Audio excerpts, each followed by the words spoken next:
Good morning, everyone, and welcome to Storytime. I'm so glad you could come.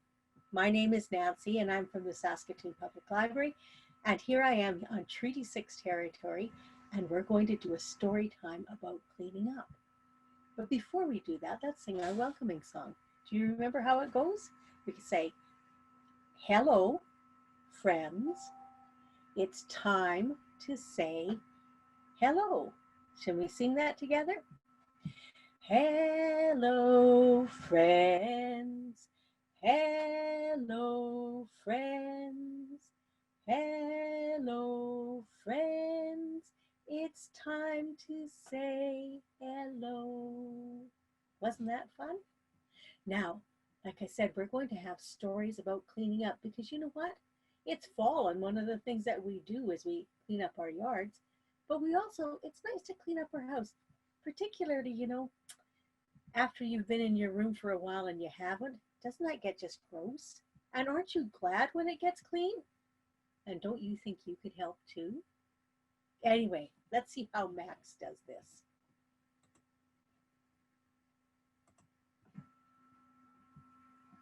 This story is called Max Cleans Up.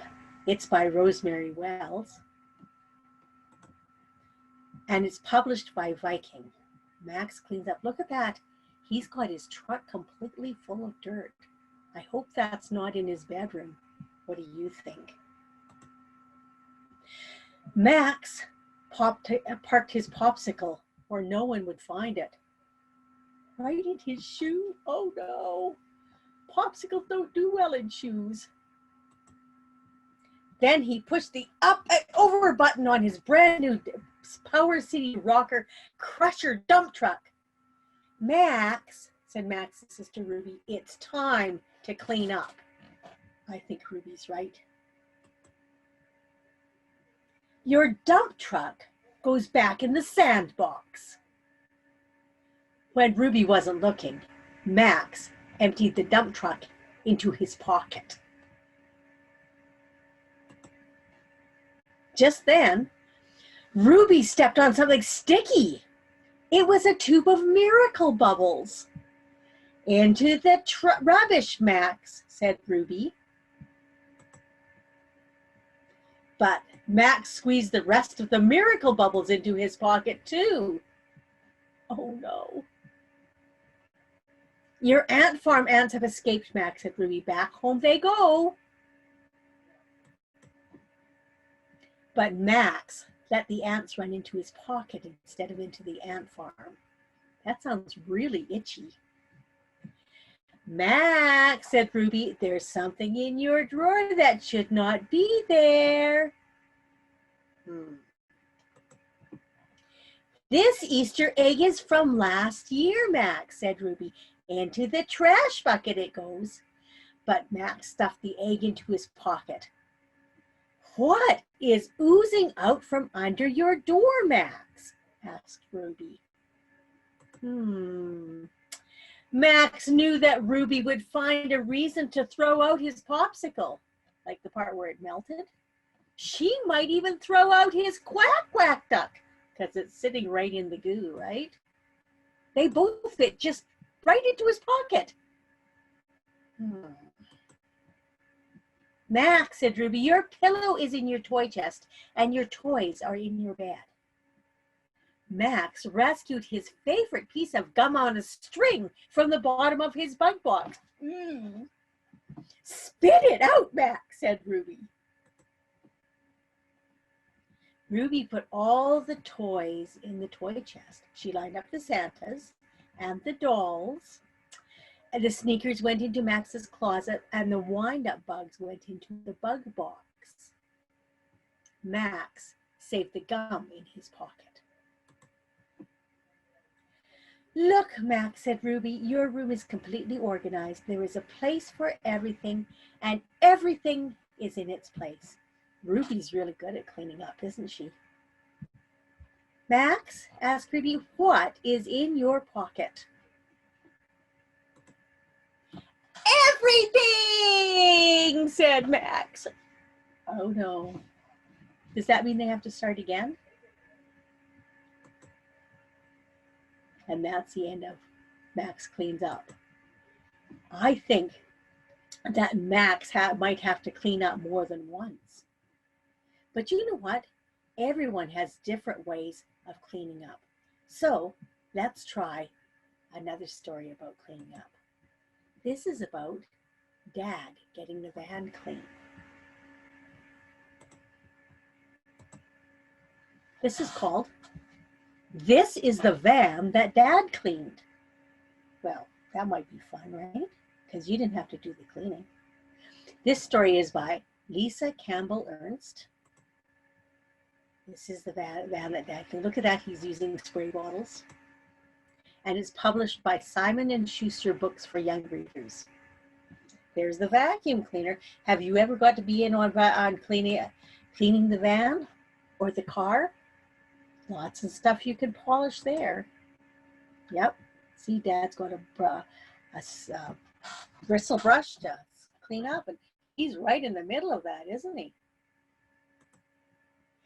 This is the van that Dad cleaned. He's got everybody out to see it. This is the girl that rode in the van that Dad cleaned. Can you see her there in her seat?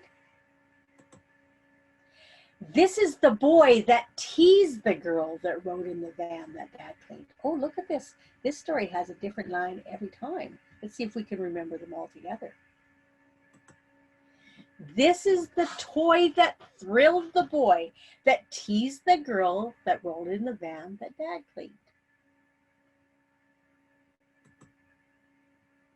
This is the bag that held the toy that thrilled the boy that teased the girl that rode in the van that Dad cleaned. Uncle Bob's Happy Snap. Oh, you know about those type of things, right? This is the baby, all forlorn, that toppled the bag that held the toy that thrilled the boy that teased the girl that rode in the van that Dad cleaned. This is the ketchup, now airborne, oh no, that squirted the baby, all forlorn, that toppled the bag that held the toy that thrilled the boy that teased the girl that rode in the van that Dad cleaned. This is the glove, so muddy and worn, that squeezed the ketchup, now airborne, that squirted the baby, all forlorn, that toppled the bag that held the toy that thrilled the boy that teased the girl that rode in the van that Dad cleaned. This is the backpack, tattered and torn, that held the glove, so muddy and worn, that squeezed the ketchup, now airborne, that squirted the baby, all forlorn, that toppled the bag that held the toy that thrilled the boy that teased the girl that rode in the van that Dad cleaned. Are you remembering all the words as you go through? I'm not. This is last year's Halloween candy corn that spilled from the backpack, tattered and torn, that held the glove, so muddy and worn, that squeezed the ketchup, now airborne, that squirted the baby, all forlorn, that toppled the bag that held the toy, that thrilled the boy, that teased the girl that rode in the van that Dad cleaned. This is the moose with only one horn that stuck to last Halloween's candy corn, that spilled from the backpack, tattered and torn, that held the glove so muddy and worn, that squeezed the ketchup, now airborne, that squirted the baby, all forlorn, that toppled the bag that held the toy, that thrilled the boy, that teased the girl that rode in the van that Dad cleaned. Oh no! Look at that. It doesn't hardly look like the same van anymore, does it? We are the kids, early next morn, that washed off the moose with only one horn and swept out last Halloween's candy corn and packed up the backpack all tattered and torn and cleaned up the gloves so muddy and worn and scrubbed off the ketchup once airborne and cheered up the baby, now adorned, and picked up the bag that held the toy that thrilled the boy, that teased the girl, that rode in the van that Dad cleaned.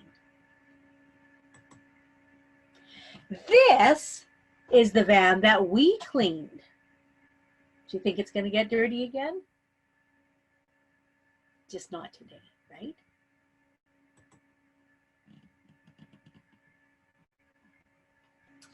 So, one of the other things, of course, that we clean all the time, and particularly now, with it, when everybody's worrying about COVID, is we wash our hands a lot, right? So, there's a song for that. You know the one. This is the way we wash our hands. So let's try that. This is the way we wash our hands, wash our hands, wash our hands. This is the way we wash our hands early in the morning. But you know what? We're supposed to wash our hands for 20 seconds. So that wasn't long enough. So you know what? We could sing that twice, of course, but that's kind of boring. So let's add some monster verses, and then we can wash to them. We need one more, don't we? This is the way we clean our claws, clean our claws, clean our claws. This is the way we clean our claws early in the morning. Hey, that was fun. You know what? That's plenty for COVID cleaning, but let's add some more monster verses just for fun. And we can do monster actions for them instead of washing our hands, because we've done our whole 20 seconds. So let's do. This is the way we comb our fur, comb our fur, comb our fur. This is the way we comb our fur early in the morning. And now, good teeth care. This is the way we brush our fangs, brush our fangs, brush our fangs. This is the way we brush our fangs early in the morning. How about our horns? We need to polish our horns, right? This is the way we polish our horns, polish our horns, polish our horns. This is the way we polish our horns early in the morning. And now we're all shiny and clean, and so let's roar our way to a happy day. Are you ready? Roar! Nicely done. Clean and shiny and all ready to go. But now we have one more story. This story is called Joey Runs Away by Jack Kent. It's published by Princess Hall. Joey runs away. So why would Joey run away? And what has it got to do with cleaning your room? Joey, come clean your room, Mother Kangaroo said. I've told you 100 times. 8 times, Joey mumbled. He'd kept count. Does your mom ever call you and you don't really listen? Like all kangaroo children, Joey lived in his mother's pocket. At the moment, though, everything was in a jumble. There was hardly room for Joey to turn around. Joey sighed and went to clean up his room. But he took one look at the mess and decided it would be easier to run away from home. Do you ever have a room like that? So he did. You're being awfully quiet, Mother said after a while. Have you finished cleaning your room? There wasn't any answer. Joey, Mother called. She looked in her pocket to see what he was up to, but he was nowhere in sight.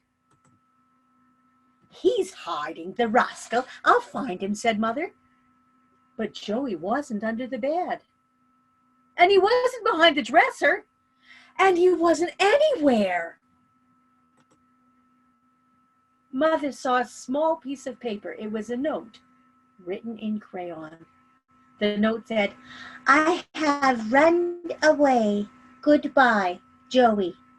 Joey's gone, said Mother, and she started to cry. Then she set out to look for Joey. Word soon got around that Joey's mother had an empty room. Several folks came to ask about the room. It's not for rent, said Mother. But they looked it over, and they tried it out. Oh no, I don't think a giraffe would fit. I don't think she does either. And they decided it wasn't quite right for any of them anyways. It's Joey's room, said Mother. Meanwhile, Joey was trying to find a new place to live. Every kangaroo mother's pocket was already filled. But Joey found a pelican whose pouch was empty, and he moved in. Look at that, he's got a pretty big pouch there. It was very comfortable, but sometimes it was rather scary. I bet his mother never flew anywhere. Joey decided to look some more. When the postman started his rounds the next day, he noticed that his mail pouch seemed heavier than usual. It's about the right size, isn't it? As he bounced along, Joey thought that it wasn't like Mother's pocket at all. He was homesick. It was late in the afternoon when the postman delivered the mail to Joey's mother. A few bills, said the postman as he handed them to her. A letter, a magazine, some junk mail. Oh, and yes, I think this is yours, he said, lifting Joey out of the pouch. Where have you been? Mother asked between hugs and kisses. I was looking for a place to live, said Joey. Well, it just so happens that I have an empty room, said Mother. See what you think of it. Joey hopped right in. He was very happy to be home again. It's just right, he said. It only needs to be cleaned up a little, Joey said. And then he got right to work.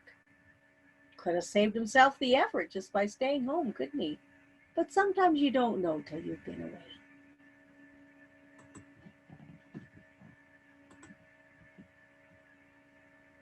And that's our story time for today.